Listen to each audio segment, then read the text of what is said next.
Lo que Rusia ha hecho en las últimas 72 horas no es un reposicionamiento, no es un ejercicio de entrenamiento, no es el tipo de movimiento ambiguo de fuerzas que obliga a las agencias de inteligencia a debatir durante semanas antes de llegar a una evaluación prudente por consenso. Es un mensaje deliberado, cuidadosamente calibrado y operacionalmente inconfundible, transmitido en el único lenguaje que el momento actual parece dejar disponible. Y ese mensaje viene acompañado de un plazo, 48 horas.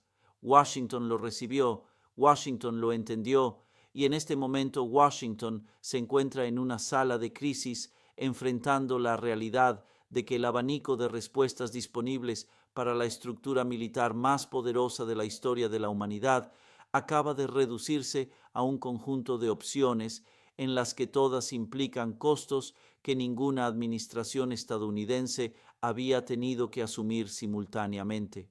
Esto es lo que ha ocurrido. Las fuerzas rusas, específicamente elementos del 49º Ejército de Armas Combinadas, reforzados por la infantería naval de la Flota del Mar Negro y acompañados por un paquete de inteligencia de señales y guerra electrónica cuya composición explicaré en detalle, se han desplazado hasta posiciones en el lado sirio del corredor de aproximación a los altos del Golán y han establecido una presencia operativa avanzada en territorio libanés al norte del río Litani, situándose en proximidad física directa con el límite operativo del Mando Norte de Israel. Al mismo tiempo, unidades de la flota rusa del Mar Negro, incluidos 2 cruceros lanzamisiles de la clase Slava, 4 fragatas de la clase Grigorovich y un componente submarino cuya composición no ha sido confirmada públicamente, se han reposicionado en el Mediterráneo Oriental en una disposición que coloca a los grupos de ataque de portaaviones estadounidenses dentro del alcance operativo de los misiles de crucero Calibre que transportan esos buques. Y el Kremlin, mediante un canal de comunicación cuyo mecanismo específico no ha sido revelado oficialmente, aunque su existencia ha sido confirmada por 3 fuentes independientes de inteligencia, ha transmitido a Washington una declaración de posición que funcionarios estadounidenses han descrito en conversaciones de fondo con periodistas seleccionados utilizando una sola palabra: ultimátum. Durante los próximos 40 minutos voy a explicarles 4 preguntas que definen absolutamente todo sobre este momento y sobre el rumbo que puede tomar. Primero, ¿qué ha desplegado exactamente Rusia? ¿Dónde lo ha desplegado? ¿Y qué revela la lógica operacional de ese despliegue acerca de lo que Moscú realmente está dispuesto a hacer si Washington no responde dentro del plazo de 48 horas? Segundo, ¿qué dice realmente el ultimátum? ¿Y por qué el contenido específico de las exigencias rusas es el detalle más importante que la cobertura mediática convencional está interpretando mal o evitando deliberadamente? Tercero, ¿qué opciones tiene realmente Washington dentro de una ventana de 48 horas? ¿Y por qué la respuesta honesta a esa pregunta es mucho más limitada de lo que sugieren las declaraciones públicas procedentes del Pentágono? Y finalmente, cuando expire ese reloj de 48 horas, ¿cómo será el mundo si Washington acepta las exigencias? ¿Cómo será si las rechaza? ¿Y cuál de esos 2 escenarios es el que realmente indican las evidencias actuales? Si han seguido este conflicto y buscan un análisis que vaya más allá del lenguaje de las conferencias oficiales para entrar en la realidad operacional que determinará el resultado, suscríbanse ahora y acompáñenme durante este análisis completo. Denle me gusta, compartan este video con cualquiera que esté intentando comprender lo que realmente ocurre más allá de los titulares y dejen su opinión en los comentarios, porque leo cada uno de ellos y enriquecen mi propio análisis. Ahora entremos de lleno en el tema. La primera parte consiste en entender qué ha movido Rusia, dónde lo ha movido y qué nos dice la lógica operacional sobre las verdaderas intenciones de Moscú. La primera tarea de cualquier analista militar profesional cuando evalúa un movimiento de fuerzas de esta naturaleza no es analizar lo que la parte que desplaza esas fuerzas dice acerca de sus intenciones. La tarea consiste en analizar lo que la composición de las fuerzas, la geometría de su despliegue y la huella logística del movimiento revelan sobre sus verdaderas intenciones. Independientemente de lo que se diga públicamente, las palabras son instrumentos diplomáticos. La postura militar es la realidad operacional y la realidad operacional de lo que Rusia ha desplegado en el corredor de aproximación al norte de Israel durante las últimas 72 horas habla con una claridad que prácticamente no requiere interpretación. El componente terrestre del reposicionamiento ruso gira en torno a elementos del 49º Ejército de Armas Combinadas, la formación que ha servido como principal instrumento de proyección de poder de Rusia en el teatro sirio desde el inicio de la intervención militar directa de Moscú en 2015. Lo que se ha desplazado hacia el norte no es el peso completo de esa formación. Se trata de una fuerza combinada cuidadosamente seleccionada cuya composición refleja un propósito operacional muy específico. 3 grupos tácticos de batallón organizados alrededor de tanques de combate principales T-90M, la variante más avanzada de la principal plataforma blindada rusa, han establecido posiciones en el corredor comprendido entre Damasco y la zona de aproximación a los altos del Golán. No son posiciones de entrenamiento.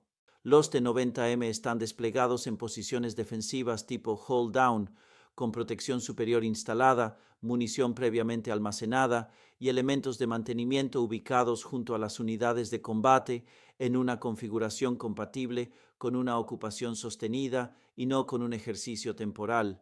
Acompañando al componente blindado se encuentra un paquete de defensa aérea cuya composición constituye, probablemente, el elemento operacional más significativo de todo el reposicionamiento.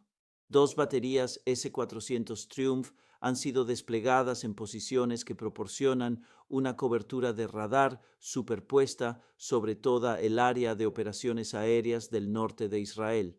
Quiero ser muy preciso respecto a lo que esto significa en términos operacionales, porque es el detalle que cambia por completo el cálculo militar israelí en el entorno actual. El alcance máximo de combate del S-400 se extiende aproximadamente hasta los 400 kilómetros desde sus posiciones actuales en el lado sirio de la aproximación a los altos del Golán. La cobertura de radar del sistema abarca todas las bases aéreas israelíes, desde Ramat David en el norte hasta Nevatim en el desierto del Negev. Cada aeronave israelí que despega desde cualquiera de esas bases pasa a ser detectada inmediatamente por un sistema cuyos interceptores pueden comprometer objetivos a distancias, altitudes y velocidades que abarcan prácticamente todo el perfil operativo de vuelo de la flota israelí de cazas F-35.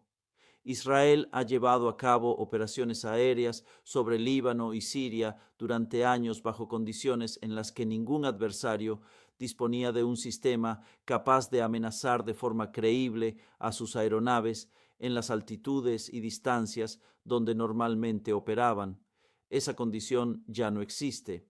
El componente de guerra electrónica del reposicionamiento ruso es el elemento que ha recibido menos atención en la cobertura pública y, al mismo tiempo, uno de los que tiene mayores implicaciones operacionales. Sistemas de guerra electrónica Krasuka-4, la plataforma terrestre de ataque electrónico más avanzada del ejército ruso, han sido desplegados en 2 ubicaciones que permiten cubrir gran parte de la arquitectura de comunicaciones del norte de Israel. El Krasuka-4 está diseñado específicamente para suprimir radares aerotransportados, cegar sistemas de reconocimiento mediante drones e interrumpir los enlaces de datos que conectan a las fuerzas aéreas y terrestres israelíes con sus redes de mando y control. Su presencia en el despliegue actual no es accidental. representa una señal operacional directa sobre lo que podría ocurrir con la capacidad de conocimiento situacional de Israel si la ventana de 48 horas termina sin una respuesta que Moscú considere suficiente. El componente naval desplegado en alta mar completa el cuadro de una forma que transforma este movimiento regional de fuerzas en una declaración estratégica multidominio.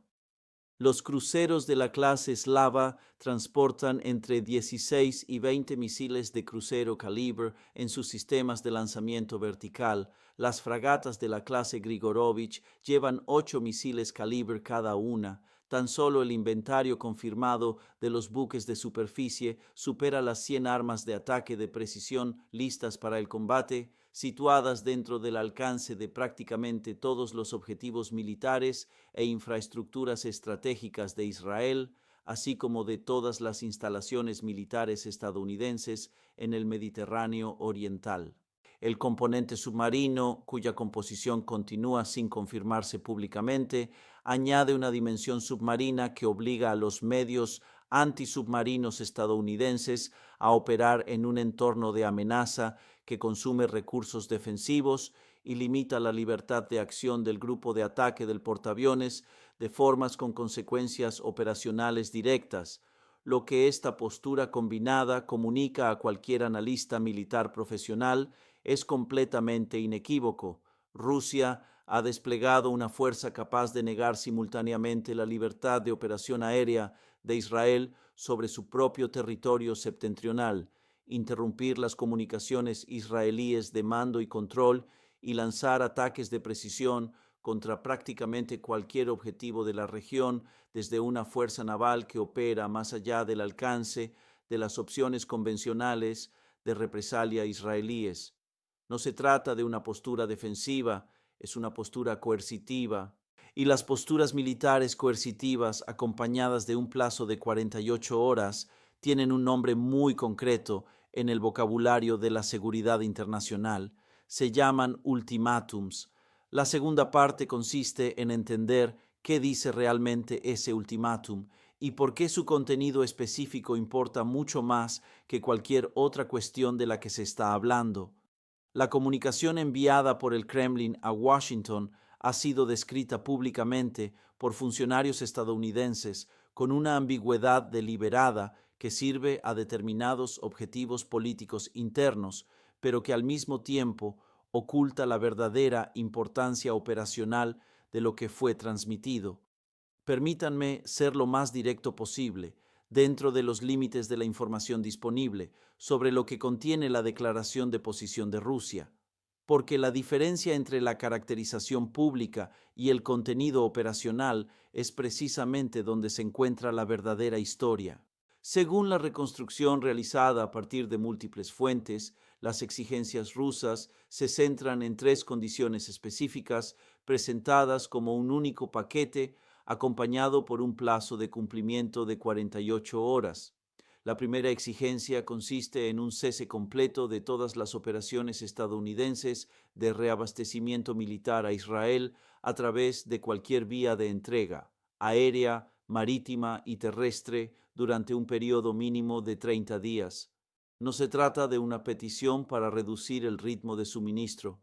Es una exigencia de detener completamente la cadena logística que ha sostenido las operaciones militares israelíes bajo los elevados niveles de consumo que ha generado la intensidad actual del conflicto. La importancia operacional de esta exigencia resulta inmediatamente evidente para cualquiera que haya seguido la situación de las reservas de munición y armamento en el frente norte israelí.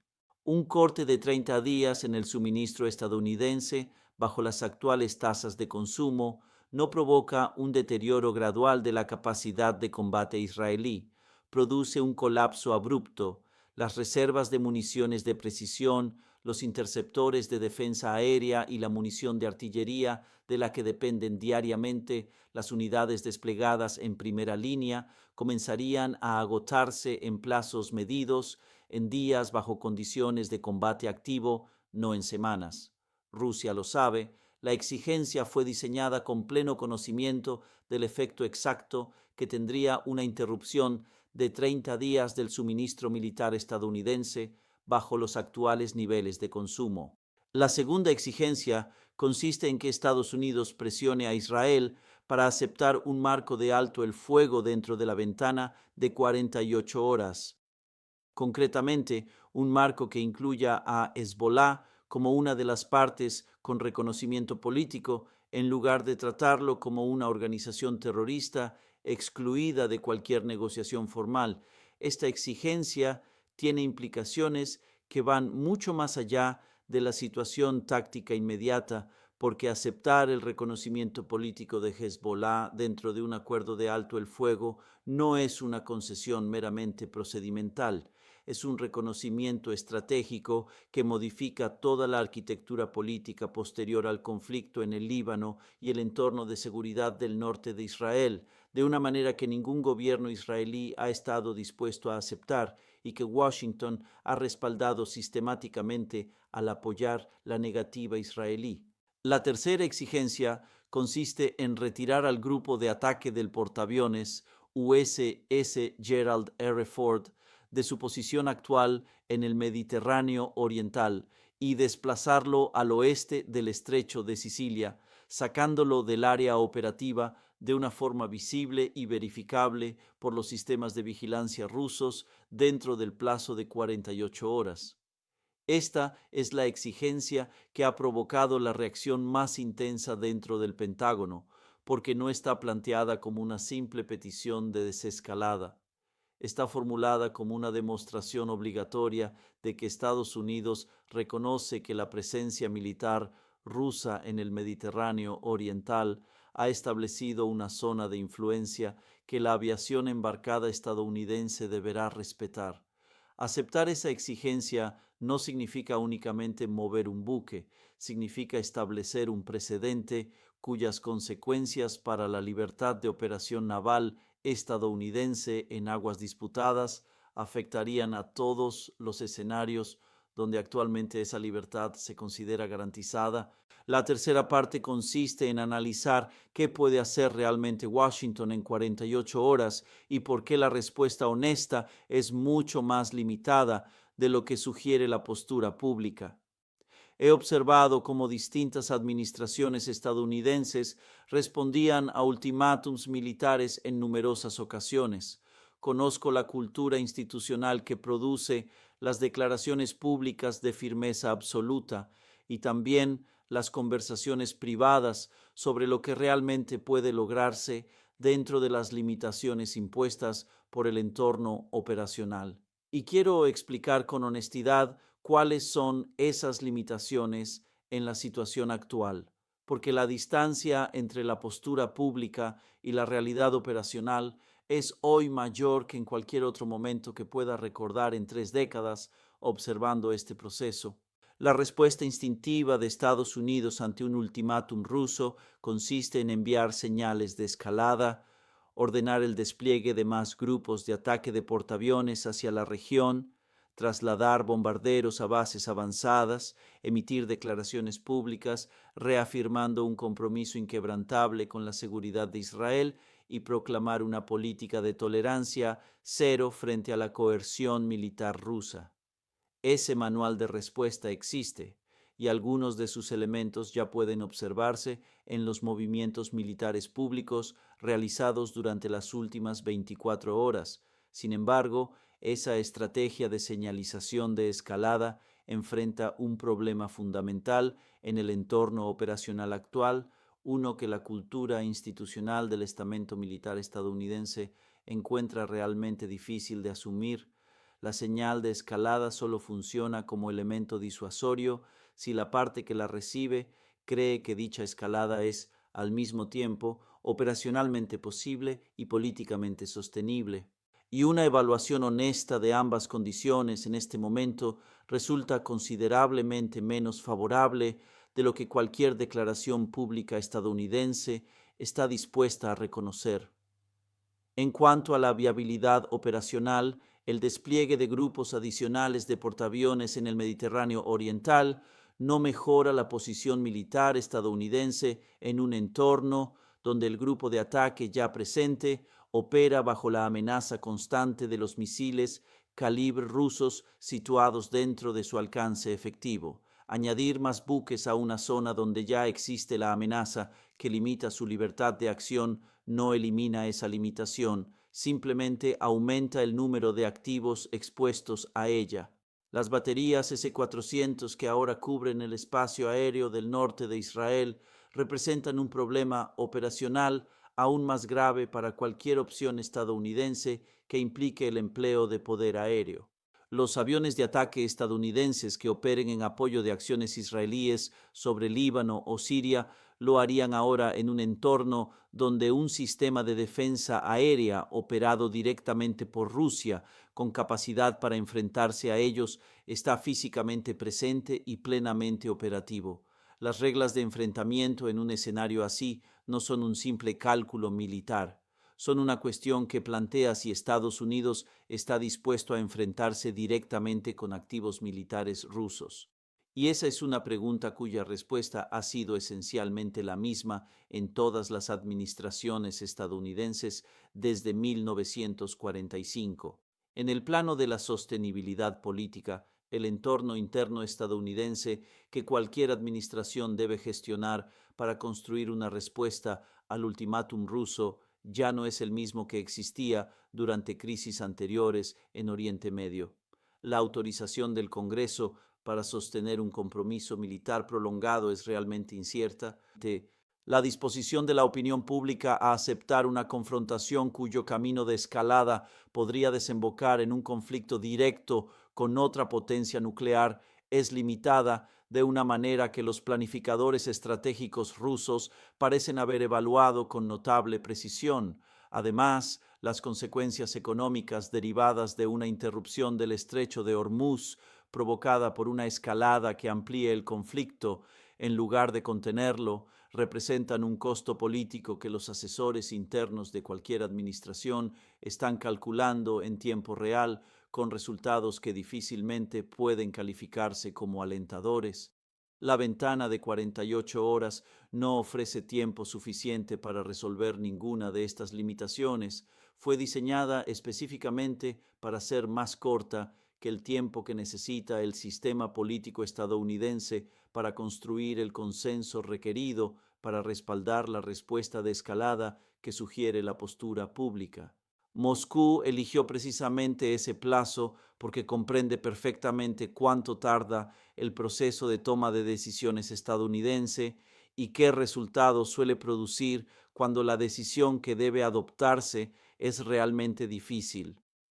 Hay algo que quiero decir sobre lo que Rusia ha demostrado con este reposicionamiento que va más allá del análisis operacional y diplomático inmediato, porque creo que es lo más importante que debemos comprender sobre lo que realmente refleja el cálculo estratégico de Moscú en este momento.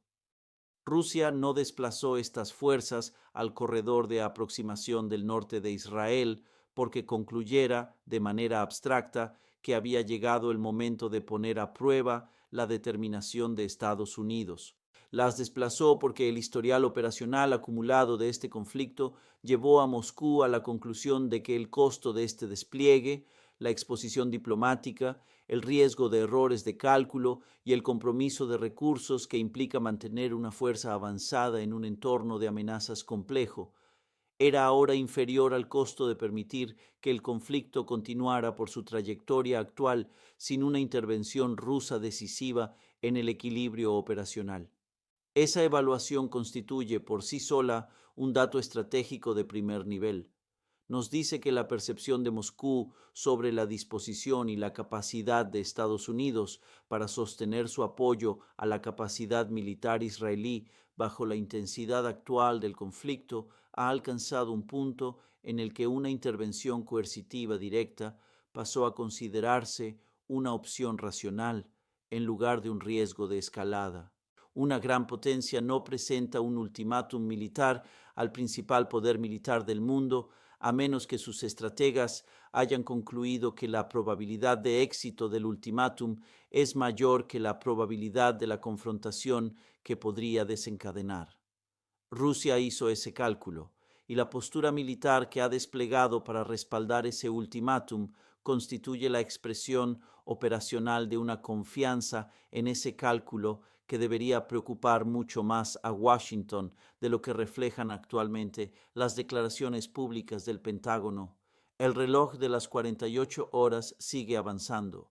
Todos los gobiernos que tienen intereses en el desenlace de este momento, y eso significa en la práctica prácticamente todos los gobiernos del planeta, dadas las consecuencias que tendría una confrontación militar directa entre Rusia y Estados Unidos en el Mediterráneo Oriental para la economía mundial y para toda la arquitectura internacional de seguridad, observan atentamente los indicadores que les permitirán saber cuál de los escenarios empieza a hacerse realidad. El movimiento o la ausencia de movimiento del USS Gerald R. Ford, la continuidad o la suspensión visible de las operaciones de reabastecimiento, el tono y el contenido de las comunicaciones discretas que ambas partes mantienen a través de todos los intermediarios disponibles. Esos indicadores contarán la verdadera historia, una historia que las declaraciones públicas, tanto de Washington como de Moscú, están diseñadas específicamente para ocultar. Y la historia que revelen durante las próximas 48 horas podría convertirse en el relato más trascendental para la seguridad internacional desde la caída del muro de Berlín. Esta es la pregunta que quiero dejarles en los comentarios. Teniendo en cuenta todo lo que Rusia ha desplegado, todo lo que exige el ultimátum y todas las limitaciones operacionales que enfrenta Washington cuando dejamos de lado la retórica pública, ¿dispone realmente Estados Unidos de una respuesta que pueda ejecutarse en 48 horas y que, al mismo tiempo, satisfaga la necesidad política interna de demostrar firmeza sin provocar la confrontación militar directa con Rusia hacia la que conduce el camino de la escalada? Porque desde donde yo lo observo, analizando esta situación con toda la honestidad que me permiten 3 décadas de experiencia en análisis militar profesional, esa es hoy la pregunta sin respuesta más importante del mundo. Díganme qué piensan. Denle me gusta y compartan este video si consideran que este análisis les ha aportado valor, porque desde donde yo lo observo, analizando esta situación con toda la honestidad que me permiten 3 décadas de experiencia en análisis militar profesional, la respuesta a esa pregunta es el interrogante sin resolver más importante del mundo en este momento. Sin embargo, existe un aspecto adicional que merece atención. Lo que Rusia ha demostrado con este reposicionamiento va mucho más allá del análisis militar y diplomático inmediato. Refleja un cambio profundo en su cálculo estratégico. Moscú no trasladó estas fuerzas al corredor de aproximación del norte de Israel simplemente para poner a prueba de forma abstracta la determinación de Estados Unidos. Lo hizo porque el desarrollo acumulado de este conflicto llevó a sus dirigentes a la conclusión de que el costo de este despliegue, la exposición diplomática, el riesgo de errores de cálculo y el enorme compromiso logístico que supone mantener una fuerza avanzada en un entorno de amenazas complejo, era inferior al costo de permitir que la guerra continuara sin una intervención rusa decisiva sobre el equilibrio operacional. Ese juicio, por sí mismo, constituye uno de los datos estratégicos más importantes de todo este episodio.